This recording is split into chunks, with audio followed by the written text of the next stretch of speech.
Karibu tena kwenye Mount Meru Hospitali wiki hii, tukikuletea kwa ufupi matukio muhimu yaliyojiri wiki hii katika hospitali ya rufaa ya mkoa wa Arusha Mount Meru. Wiki hii Waziri wa Afya Mheshimiwa Mohamed Mchengerwa tarehe 9 Juni 2026 amezindua bodi ya ushauri ya hospitali ya rufaa ya mkoa wa Arusha Mount Meru katika ukumbi wa Kibo Palace Hotel jijini Arusha. Uzinduzi huu unaimarisha ushirikishwaji wa wadau katika kusimamia na kuendeleza huduma bora za afya kwa wananchi, sambamba na kuimarisha uwajibikaji na utendaji wa hospitali.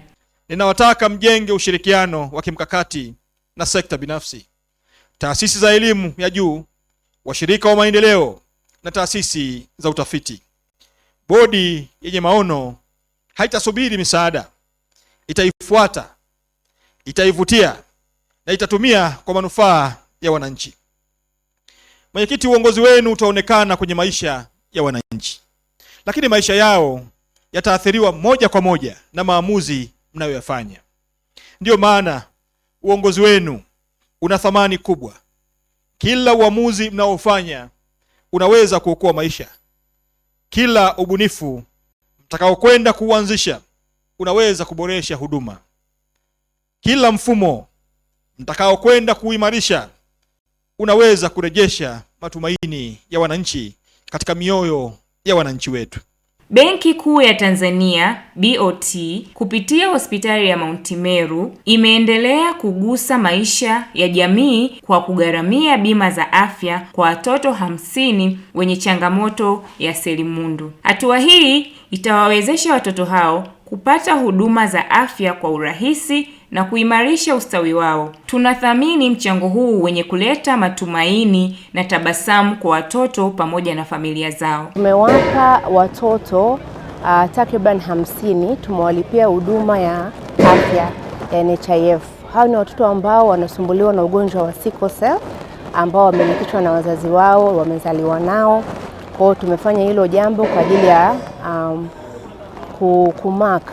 kutambua kwamba benki inatoa misaada kila mara, kila mwaka, lakini mwaka huu rasmi kwa ajili ya kufikisha miaka 60 ya Benki Kuu ya Tanzania.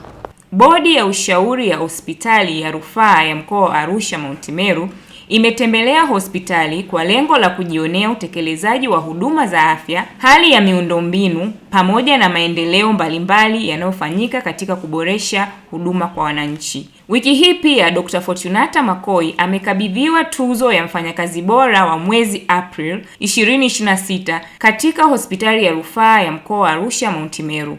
Amezawadiwa fedha taslim, cheti, tuzo pamoja na kushiriki chakula cha usiku yeye na familia yake katika hoteli ya Grand Melia jijini Arusha. Akiikabidhi tuzo hiyo, mganga mfawidhi wa hospitali Dr. Alex Ernest amempongeza kwa utendaji wake uliotukuka uliomfanya kuwa kinara wa mwezi huo, huku akisisitiza kuwa kila mfanyakazi ana nafasi ya kuwa bora. Hospitali ya Mount Meru imeendelea kuwa na utaratibu wa kutambua na kuthamini juhudi za watumishi wake kila mwezi. Bi Lightness Elias ametoa shukrani za dhati kwa madaktari na wauguzi wa hospitali ya rufaa ya mkoa wa Arusha Mount Meru kwa huduma bora aliyopatiwa mtoto wake aliyefikishwa hospitalini akiwa katika hali mahututi na kulazwa katika chumba cha uangalizi maalum, yani ICU. Nilikuja akiwa anaumwa sana, lakini nashukuru madokta na manesi wamenipokea vizuri,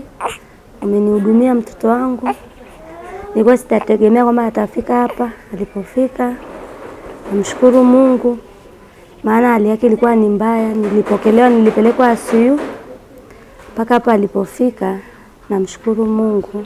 Hospitali ya Mount Meru inawakaribisha watu wote kushiriki mazoezi tiba, yani aerobics, kama ilivyo kawaida kila Ijumaa saa 10 jioni hadi saa 12. Mazoezi hayo husaidia kuimarisha afya na ustawi wa mwili. Hii ndiyo Mount Meru Hospitali wiki hii. Asante kwa kuendelea kufuatilia huduma, mafanikio na matukio mbalimbali kupitia kurasa zetu za mitandao ya kijamii. Tukutane tena wiki ijayo. Jina langu ni Nancy Maganga. Mount Meru Hospitali, karne ya huduma na matumaini.